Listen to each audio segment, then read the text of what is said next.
time, there was a dear little girl who was loved by everyone who looked at her, but most of all by her grandmother. And there was nothing that she would not have given to the child. Once she gave her a little hood of red velvet, which suited her so well that she would never wear anything else. So she was always called Little Red Riding Hood. One day, her mother said to her, "Come, Little Red Riding Hood, here is a piece of cake and a bottle of wine. Take them to your grandmother. She is ill and weak, and they will do her good. Set out before it gets hot. And when you are going, walk nicely and quietly, and do not run off the path, or you may fall and break the bottle. And then your grandmother will get nothing.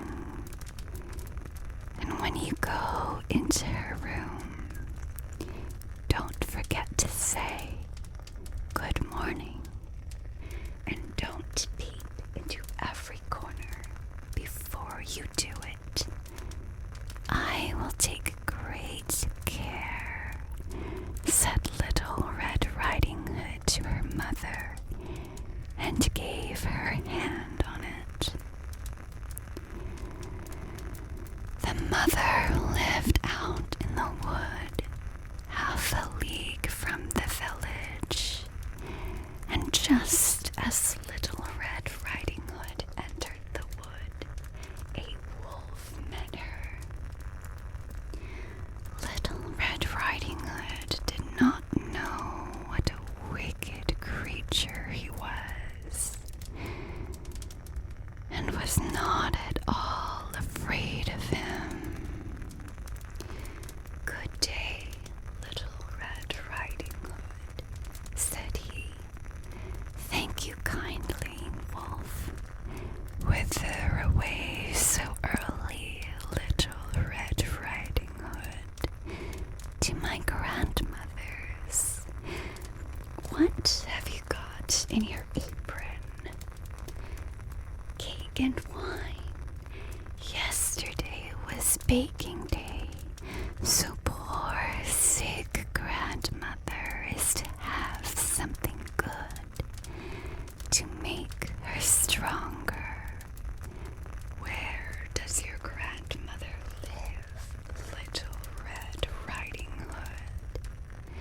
"A good quarter of a league farther on in the wood. Her house stands under the 3 large oak trees. The nut trees are just below." "You surely must know it," replied Little Red Riding Hood. The wolf thought to himself, "What a tender young creature. What a nice plump mouthful. She will be better to eat than the old woman. I must act craftily so as to catch both." So he walked for a short time by the side of Little Red Riding Hood, and then he said, "See, Little Red Riding Hood, how pretty the flowers are about here. Why do you not look round? I believe, too, that you do not hear how sweetly the little birds are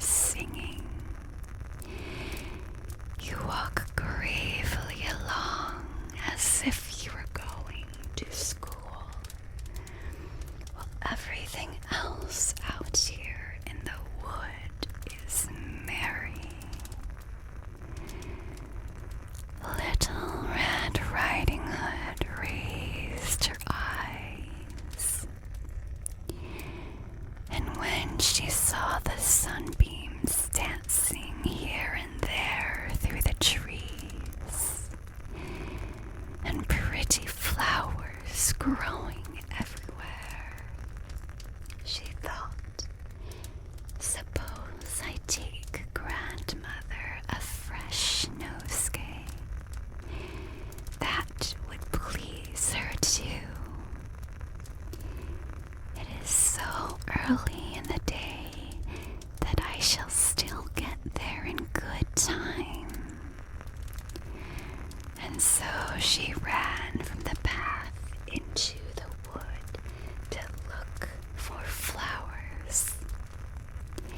And whenever she had picked one, she fancied that she saw still a prettier one farther on, and ran after it, and so got deeper and deeper into the wood. Meanwhile, the wolf ran straight to the grandmother's house and knocked at the door. "Who is there?" "Little Red Riding Hood," replied the wolf. "She is bringing cake and wine. Open the door." "Lift the latch," called out the grandmother. "I am too weak and cannot get up." The wolf lifted the latch. The door sprang open, and without saying a word, he went straight to the grandmother's bed and devoured her. Then he put on her clothes, dressed himself in her cap, laid himself in bed, and drew the curtains. Little Red Riding Hood, however, had been running about picking flowers, and when she had gathered so many that she could carry no more, she remembered her grandmother and set out on the way to her. She was surprised to find the cottage door standing open, and when she went into the room, she had such a strange feeling that she said to herself, "Oh dear, how uneasy I feel today. And at other times I like being with grandmother so much." She called out, "Good morning," but received no answer. So she went to the bed and drew back the curtains. There lay her grandmother, with her cap pulled far over her face, and looking very strange. "Oh, grandmother," she said, "what big ears you have." "The better to eat you with, my child," was the reply. "But grandmother, what big eyes you have," she said. "The better to see you with, my dear." "But grandmother, what large hands you have." "The better to hug you with."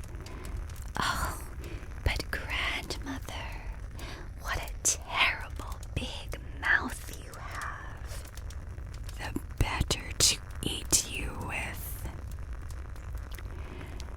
And scarcely had the wolf said this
2 snips, he saw the little Red Riding Hood shining, and then he made 2 snips more, and the little girl sprang out, crying, "Ah, how frightened I have been!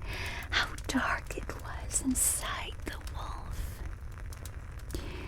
And after that, the aged grandmother came out alive also, but scarcely able to breathe.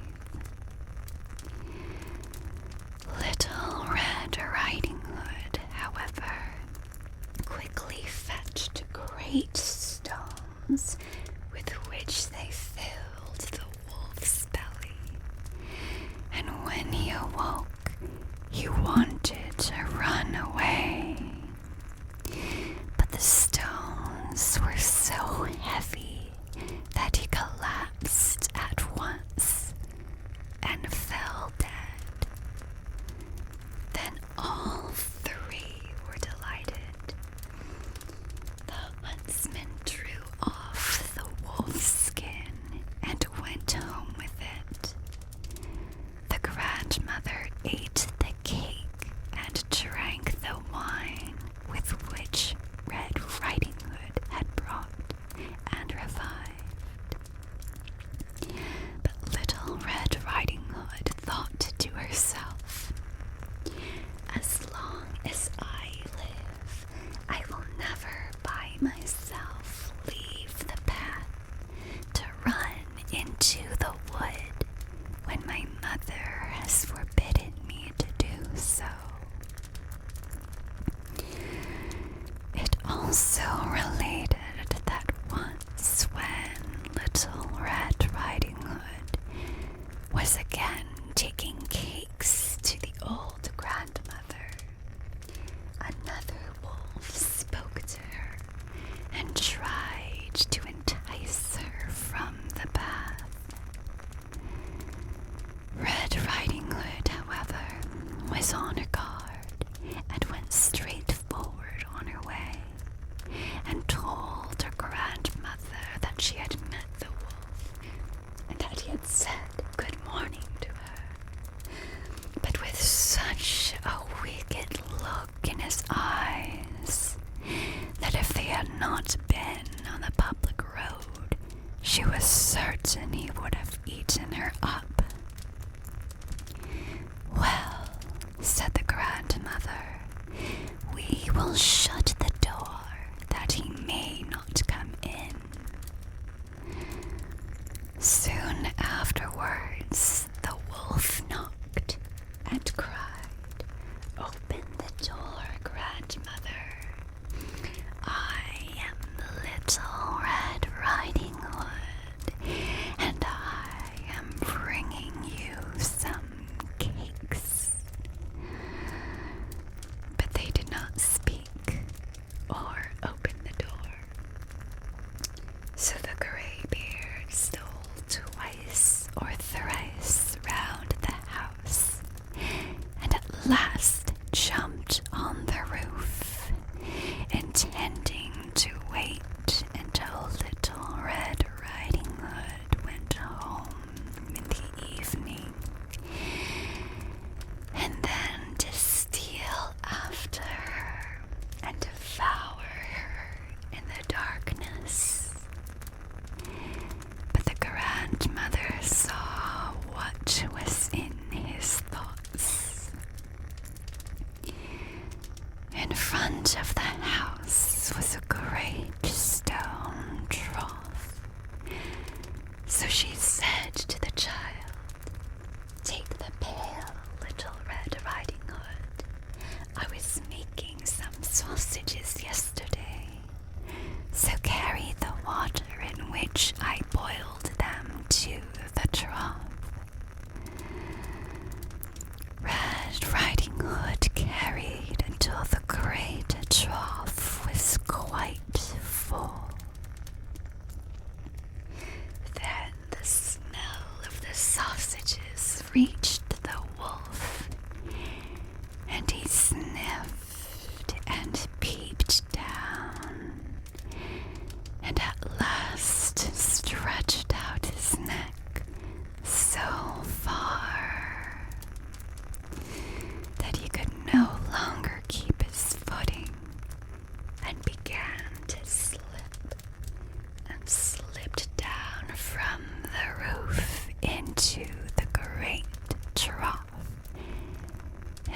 giraffe.